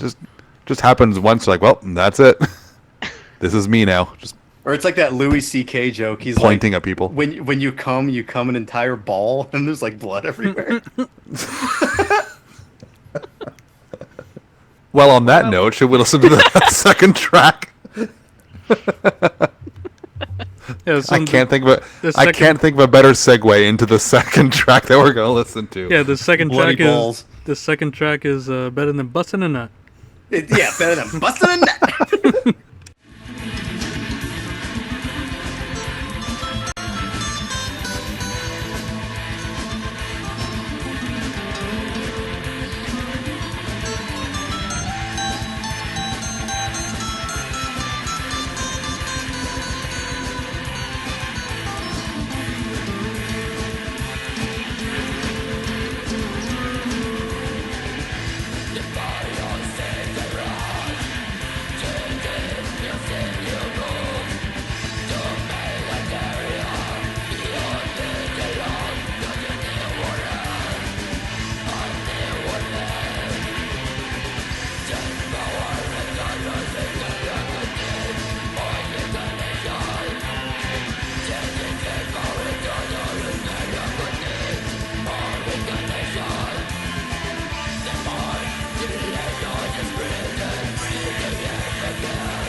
All right, we're back. I was like, That sea ruled. shanty. That one actually sucked. That sucked so much. That's just hurtful. That was track 4, Music and Seal. Poetry to Luciferian Occultist Order, because this album has just ridiculous track titles. It really does. I like the first track, The Arabs' Expulsion of Iberian Peninsulas by Carlos Martel in Poitiers Battle. And only the second It's very track has very fucking lyrics. specific scenario. You say only the second So- track has lyrics? Yeah, I'm with sword in hand, symbol of my power. I I proclaim the shout for abyss. Seth. Yeah. So these songs, like that one, apparently is not about Satan. That one's more about Lucifer. no, I guess Egyptian gods, right? I mean, it's right Isis, there in the title. Horus, The Egyptian Typhon. magic. Oh, I thought you Yeah, meant the right. song we just listened to. No, Luciferian, the Wicca's Awaken. Okay, so most of this is satanic. Yeah. But again, not evil. Very uplifting. Yeah, don't I don't said. panic. Yeah, that could This have was been the like Viking ship kind of thing. this was the track, Dan, that you called the Mayon's Hill track. Yeah, it is. Yeah, and I totally hear it now that you've pointed that out. That guitar at the beginning, just I will never be able to not hear that when I listen to this I track think now. that Thanks might a lot. answer the question I asked earlier about where that like Viking metal riff comes from. How old is fucking Mayon's Hill? What track is that on? Or what release is that on from Sabbath? That's their original EP from '84, I think. There you go. Is it really? Yeah, It's the their- old one. The Blackfire their and first- Mayon's Hill. The first EP 1980 was just Blackfire. Well, it says Mountain Hill, 85, but yeah. Oh, yeah, my bad. yeah, that's pretty impressive. I was wondering where like that actually comes into play, where that fucking ding because I mean you have that's like always a favorite for me, that fucking riff, even if it's simple as like possible, you know. If somebody's gonna go dun dun dun dun dun dun dun dun dun dun dun dun, well, you know what? Even fucking earlier than that, Sabbath did it. There you go. That's where it comes from. Children of the Grave. Yep. Oh yeah. Yeah. Okay, answered my own question here. Do that that's more, the- bands. I want to hear that. I love the synths on that track. Just the in the back of Yeah, it's- practically it's the a whole little- fucking thing. It's a little bit like almost pop in a black metal form. This is like almost symphonic black or like more modern 2000s kind of thing. It kind of reminded me of like Kalma or something. If you remember Hollow Heart, kind of reminds me of something like that. Is this the easiest listening the easiest? What was Yeah. it called? Black Easy metal gets? listening. Yeah. It kind of is. It's pretty easy. It's all like it is almost like pop. It's like I said, Kalma or like it's kind of like Sudakra, if you remember that band. They had that song Pendragon's Fall. It's like totally accessible. It's something somebody who's just getting into like this like melodic black metal can be like pretty accumulate to like right away. It's probably how they felt when they first listened to like Iron Maiden and all that heavy metal was just like, damn, this is, easy for them to get into, and it obviously translated into something that they made. Yeah, and then it translates from there, from like Dismember loving Iron Maiden to fucking Dissection loving Maiden, and then everybody loving Dismember, and well, maybe not Dismember, but Dissection for sure everybody loves, and that's like all originally coming from Maiden, and probably this stuff too. I mean, I think Saki's from Rotting Christ was talking about like, I think he said he liked Maiden a lot, but he also said he liked Bathory a lot, and he was trying to emulate that, and probably Venom, like you're the basic stuff, and then just taking it into a whole different direction. But to them, it maybe it wasn't, but it just translates so differently, and then now you have bands kind of like this band kind of taking that same formula, but the already evolved version of it, The evil version. the more It's evil funny. version. It's funny how the Greek bands and the Norwegian bands, for example, cite the same influences but wound up sounding completely fucking different. Well, I mean, I guess you could kind of say the same for the even earlier Brazilian bands, right? Oh yeah, absolutely. Yeah, you have the same influences, but you have totally different outcomes. Yeah, and it's funny how it tends to be like a regional thing too, right? Like a lot of the bands from, I mean, except for places like fucking Russia where nothing sounds the same as anywhere else in Russia, but like the Greek scene, the Italian scene, Norwegian scene, like they had a very concentrated sound to them that was usually fairly identifiable except for the outlier bands. But despite having those same influences, it's weird how they all just like took it in a different direction and ran with it in that way. I was gonna ask you if you heard of you ever heard of the band Arcona? Any of you guys? Yeah. From Russia? The Russian or the Polish one? The Russian one with the girl singer. I've heard of them. I know they were signed to Napalm, but I've never really listened to them. I mean, they get pretty polished sounding as like the albums go on, but their demo again, I keep like referring to metal, but the demo is kind of similar again to like the way this is being played and the way this is working. So I recommend checking out the Arcona demo, and even the vocals are a little bit similar to this girl's vocals that are on here. I didn't know who else to compare the vocals to. I was thinking of like that Finnish band Euthanasia. They have a girl singer on like an interlude on their like second EP, and like maybe Belly, that band who sang Super Connected. I wrote Mazzy for me, it was Star, more but I like, don't know if that makes any sense. For me, it reminded me of the singer on the Steven Bergen album Lurea, Yeah, but you're right. without the yodeling. I Same- wrote down Theater of Tragedy because I'm a fucking dork. No, it works. Like, Tragedy. Enough with the self-deprecating, okay? yeah, this is a positive Listen space. to me. Whoa, just take it easy, man. Yeah, whoa, just take it easy, man. It's the theater thug. He's like, no, my name is Antoine. Can't believe No, but Josh did that impression. Yeah. No, I think Jeez. Hope's right though, like calling out theater tragedy, because I do hear some of No, that she's always operatic right. kind I of don't know sound. what you mean by that. She has her moments, but but like theater tragedy or Battle like of the Tristania, when it Super had the more like proper singing, it works. I see that in there. The Oh, only thing hey. with this girl's vocals, and again, she's very, very talented. Just don't really understand everything that she's saying. I find that even like the black metal vocals, it's easier to understand him than it is her. Like I don't know what the fuck she was saying at all. I wish the lyrics had been included with the album. Yeah. They're not in my Same. copy anyways. I know it was reissued. I don't know if that has any more information in it, but the copy I have has no lyrics, so it's just question mark. What the hell? What the hell was the name of that? I think they're from Austria. Samhain.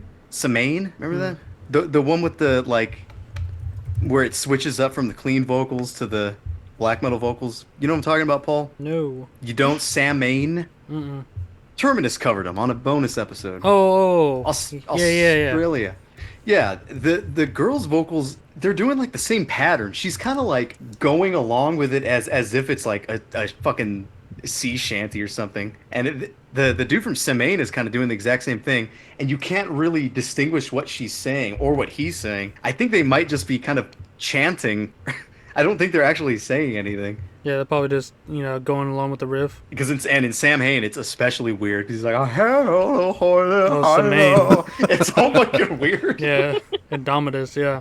It's kind of similar. And again, this is like a kind of a pagan black metal thing. This one's a little bit more spazzy than Lord Blasphemate is. I don't think Lord Blasphemate is really that spazzy. It seems to be pretty like compact in a weird way, especially with the, like Paul was talking about, the drumming. It's so inorganic sounding, Yeah, but in a way exactly. that makes this smoother, if that makes sense. Yeah, like I it think- just filling the gaps with the riffs. Yeah, that's a lot of the older Greek stuff. It really does sound like like grid, like it was worked on a computer or something. Like fucking, that's how the Meshuggah shit is made. They like make it on a computer and then they expect the fucking drummer to like just somehow do it, and he does every time.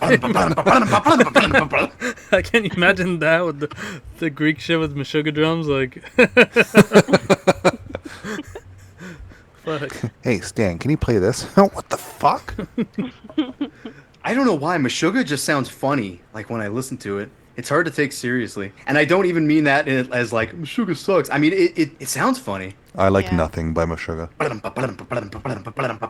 They put on a great show. I'll say that. I will almost never sit down and listen to them on record, but seeing them live was an experience. Did you raise your fist into the air? Probably. We are warriors, warriors Most of the likely. world. Did you guys see my fucking bruised hand from the? Oh, that's the other show I went to. It was Abysmal Lord. Abysmal Lord and That must have been Dysenterium. fun. Oh, it was. I mean, yeah, very much my shit. I love war metal.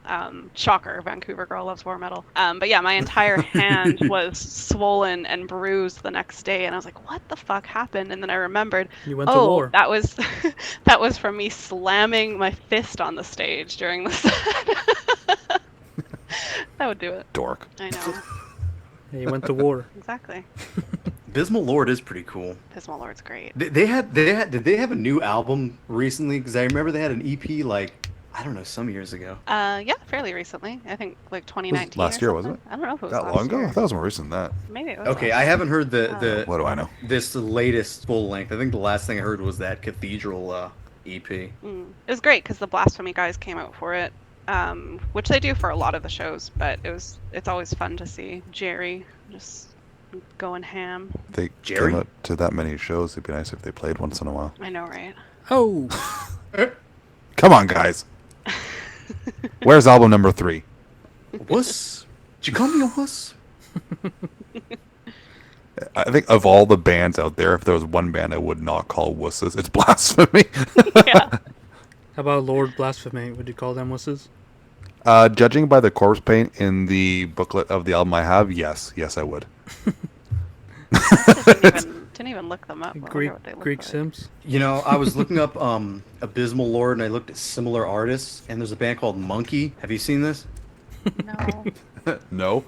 Look at their fucking Monke. Look at their fucking covers. They're from Portland. That makes sense. It makes absolute sense. Yeah. I mean, Oh, they're fucking Oh, that's unfortunate. commies. they are. Is that cool or is that not cool? I don't remember. Well, they have How rainbows canceled and do we stuff wanna on be their on the thing. internet? How truthful do we want to be? I said, how canceled do we want to get on the internet right now? We didn't say anything that was breaking anything. I just said, is communism cool? I said I don't remember. You're That's the one answering it, Hope. Where are you going with that? That's Shannon's. That'll be his comment. The answer. Yes, Let us the know, answer. Shannon.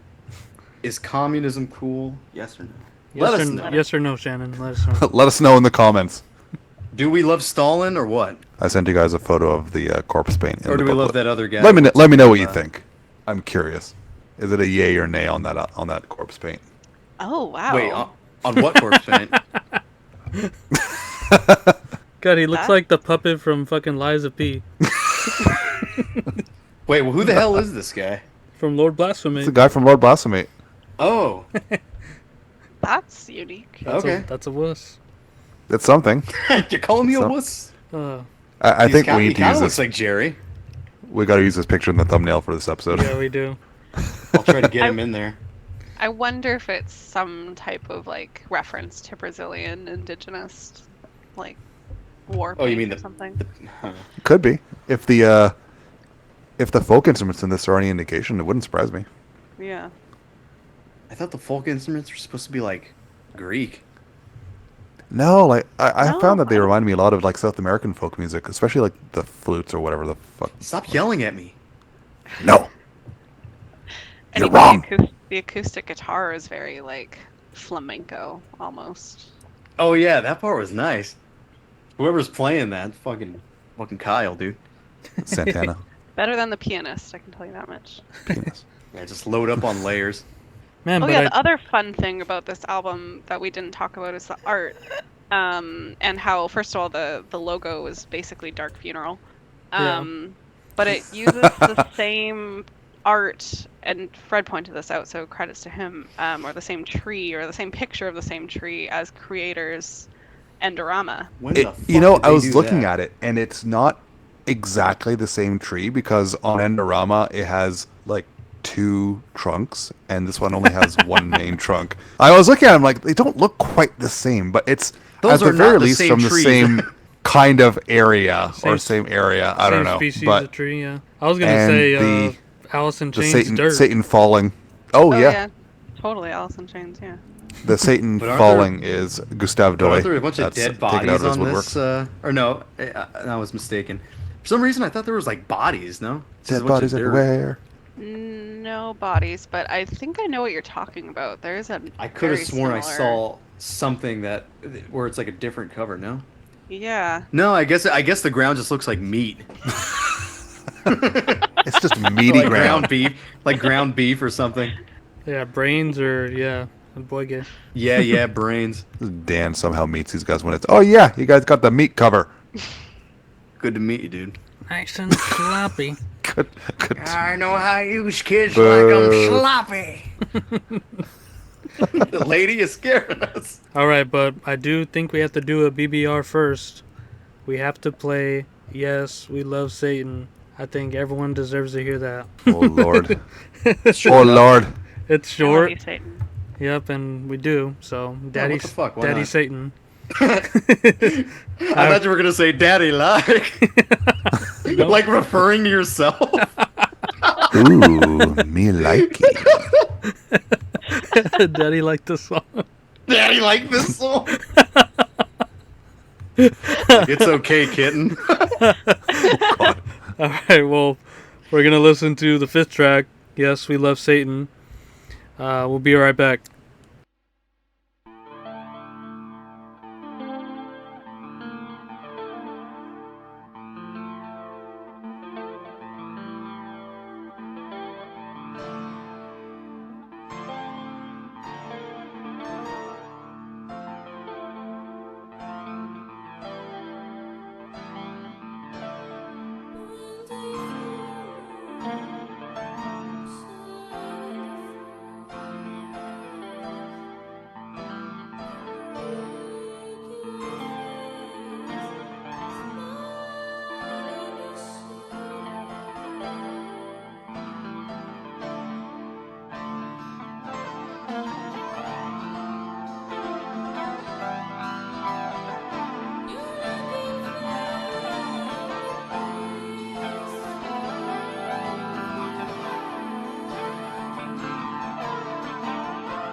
All right, Stop the world and melt with we're you. back.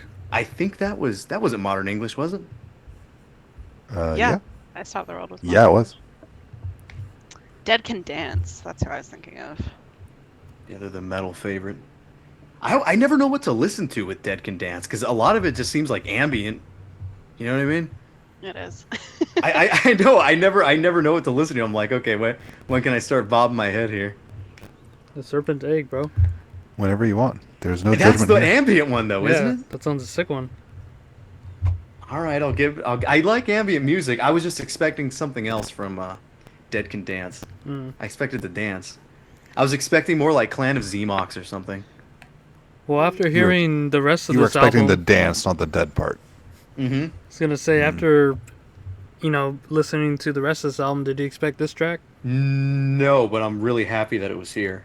Me too.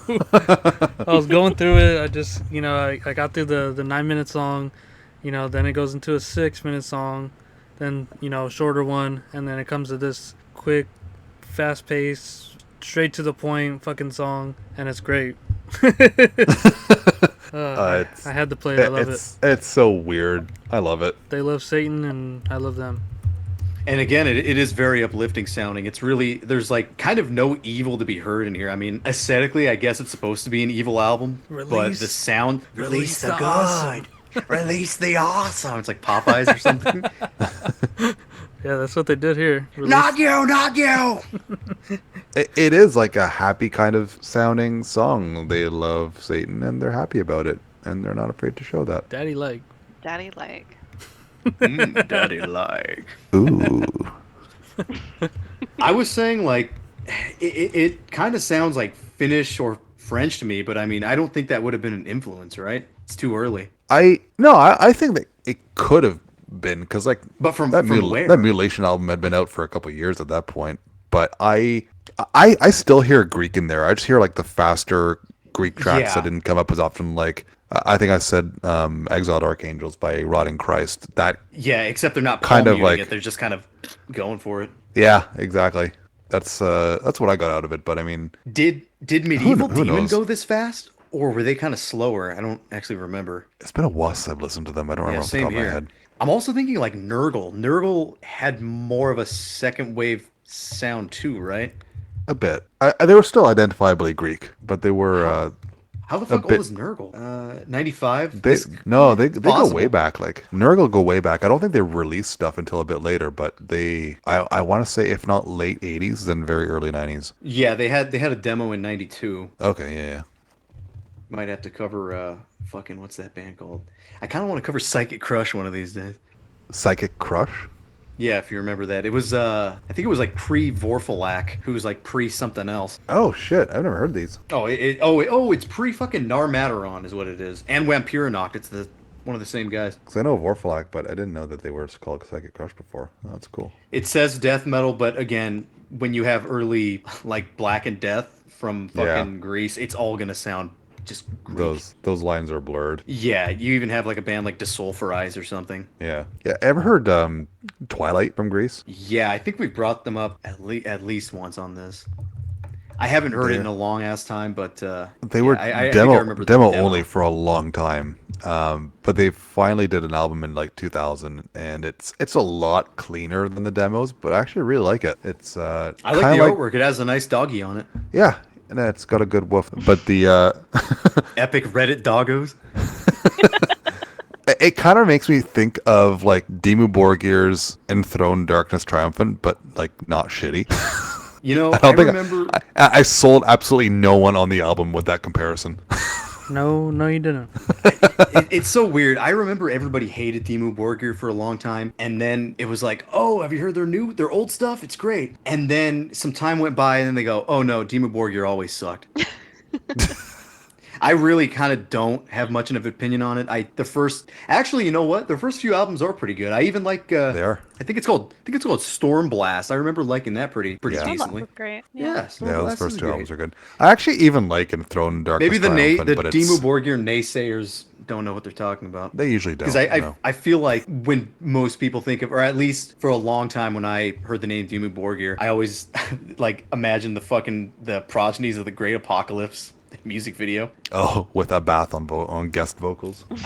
I didn't know he was in there. He does on that track. I used to have that album. Well, I remember the like scene deathcore kids at my high school. There was like guys who were wearing Dimmu Borgir shirts, kind of like surface level shit at that time. Yeah, I mean, So I would see one of those guys wearing like a Cannibal Corpse shirt, and I was like, "Oh, this dude's cool." The next day, he's got to bring me the Horizon shirt, and I'm like, I don't know. yeah, well, in fairness, I do enjoy Dimmu Borgir up until what was the album before Death Cult Armageddon? Don't know. I know it had 3 words in the title, like fucking every single album they ever do. But Metal Archive says puritanical euphoric misanthropia. that's the one. Like, there's a couple tracks on that I like. I remember that actually my favorite on that being the instrumental Closer. But there were a couple songs on there I like, and I didn't. If you like fucking boobies on your album covers. And I mean. Who doesn't? I don't know. I mean, wrapped in barbed wire, but that's. I mean, hey, whatever. pretty badass, dude. I'm a fan. I don't know. As far as symphonic black metal goes, I'll take Limbonic Art over Dimmu Borgir any day of the week. Yeah, they're supposed to be like the real good one, right? You know, they are, but I find Odium has overshadowed them now. Oh yeah, Odium's so good. Like, people don't talk about Limbonic Art anymore. It's always Odium. Trying to see where was Odium from? Norway or Norway, yep. France? Oh, here they are. Norway. Off the top of my head, I don't know if I can think of any symphonic black metal that I'm a huge fan of. Have you heard Odium? I have heard it. I don't remember it. Oh, you know who I liked? I liked the first fucking And Oceans album. Does that make me a stupid asshole? Oh, that's a good one. No, that's good. Yeah, I like that one. Let's see. I guess the first Covenant album is good, and Fred's gonna think I'm a stupid asshole after this, but I like the animatronic fucking album from the Covenant. I can't That's judge you for super, that like, because I used to industrial own one. it. I used to own Good. it, and It's what fun. was that? What was that track? Like Mirror's Paradise or something like that? Yeah, that was on one of the CKY like videos when they're skating. They use that song. Oh, was it? Yeah, that's the didn't one know that's like dun dun dun dun dun dun. Something like that. Yeah, animatronic, 1999.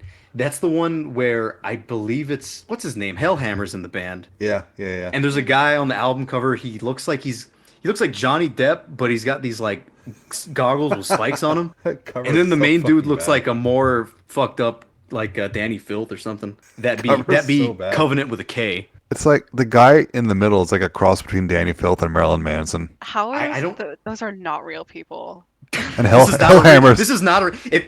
Hope, have you heard this album? I have not, but they look AI It's- generated. It's not real. If you hear it, you're not going to believe that it's real. The It's whole thing will actually- play through, and it's you're like, actually- that didn't It's exist. actually It kind never of happened. it's actually kind of sick. You know, despite how this looks, it's actually kind of sick. It's from 1999. I mean, how bad could an album like this possibly be? I mean, Mm. I love that on the cover, those two guys on the left, and Hellhammer's like, the fuck are these guys doing? I don't know. Where do you get those glasses? They're really cool. Cool glasses, bro. Just has a severe case of the 1999s. They look like you remember in Super Mario those little things? They're the buzzy beetle things Yeah. with like the fucking yeah. It looks like that. It looks like two of those things on his eyeballs. Just jump on him. Doop. It's just like send him flying across the screen. Well, you need the fucking the spike badge to fucking hit those dudes. You're gonna poke your foot. Doop. I was gonna mention, because I brought up hardcore kids in high school. Paul, I was gonna mention Robert when I met him, and we were like talking about death metal and shit, and we're like getting along at the football game. And he's telling me he hates deathcore, and I'm like, oh yeah, cool, me too. And then I see him at school, and he's wearing a Suicide Silence t-shirt, and I like see him, Oh, I'm like, no. dude, what the fuck is that? And he points to my shirt, and I'm wearing a Fueled by Fire shirt. He goes, dude, what the fuck is that? Traitor. Fueled by Fire? What's worse, Suicide Silence or Fueled by Fire? Fueled by fire. Fueled by Fire is worse? For me. You Paul, know you what? almost made me say a I bad can't tell you word which right one's now. worse. I have not heard substantial amounts of either one. Hot take. I don't think My I've art ever teacher listened had to the Suicide cleansing. Silence. She had a poster of the cleansing in her room. She sure did. There you go. It would have been Miss White. Do you They have don't rather have had a Fueled by Fire poster or what? at the time, yeah, I would have. I was thrash boy at the time. I don't know. I didn't know you were a deathcore guy. You never came out. You didn't come out for a long time. Yeah. It's only like randomly you said something, and at that point, I was old and I didn't care anymore. But a long time ago, I would have like cried and pissed and came and all that stuff. So I had to hold it in. Didn't come out as a deathcore guy. The deathcore guy. Yeah, this is the deathcore guy. Welcome to the show. Well, I think it's probably around time for some final thoughts on The Sun That Never... We haven't even mentioned the album's title, The Sun That Never Dies. That's your fucking deal. You should have did that. You Yeah, dropped what was the I ball. doing?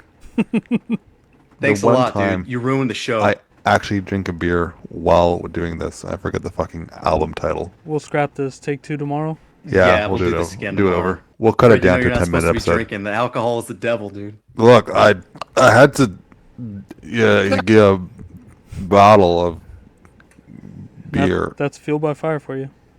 Guys, drinking on the job. He's crinkling candy wrappers. Didn't say the name of the album. I don't even know you anymore. What is this? Hey, when there's Starburst in the room, you eat the Starburst. You eat the red ones. What happened All to right, you? God. What's happened to you? Anyways, so Lord Blasphemate. Intervention. Any thoughts on this album? Whose album title we haven't mentioned till 2 hours into the episode? I think it's perfect. Perfect black metal album. Perfect. Yes. Are you giving this a 10 out of 10 score? I'm giving this. No, definitely not. I'm giving this a. I don't think you understand how perfect works. No, it's perfect, but that doesn't mean it's going to be a 10 out of 10 for me. I would say this is like an 8.3. It's gonna be a no for me, dog. No for you? It's perfect, but that doesn't mean it's going to be in my like tippy top bracket. Yeah, but it's still very good. 8.3. That's a good score. Perfect worship with its own originality with it. Yeah, you cover a lot of black metal that kind of is existing at the time. I like it. I enjoyed it. Like the 5 fucking times that I listened to it. It's terrific. It's a lot of fun. Love the cowbell, and we love you, Satan. I think Love that's the the send off. No. Love Satan. You gotta sing it, Hope. Do I have to? Yeah, Yes. I think you have to. Can't I think hit the note. You- Satan. That's it. Oh God. Daddy like.